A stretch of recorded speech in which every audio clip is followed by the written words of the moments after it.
متابعين ترند النجوم المشاهير. مفاجأة غير متوقعة، بسمة بوسيل بتغني لتامر حسني ناسيني ليه بصوت عالي.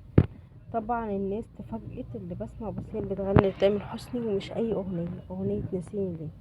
اول تعليقات جات لبسمة بوسيل: انت لسه بتحبي تاني، دي الاغنية دي لتاني، صوتك جميل، ليه ما ترجعوش لبعض. طبعا عايزه اقول لكم لو ركزتوا شويه في الصور هتلاقي كلمات اغنيه تامر حسني اللي هي ناسيني ليه نفس الكلمات، واكنها بتقولها لحد بس مش عارفه تديها له رساله مباشره. وهو دي التعليقات اللي حصلت اول ما الاغنيه نزلت، وحققت مشاهده كتير جدا، يعتبر 500,000 مشاهده اول ما نزل فيديو كليب على اليوتيوب. وكمان بسمة بوسيل ما وجهتش رساله معينه، بمعنى كتبت الاغاني كلها باغاني معينه.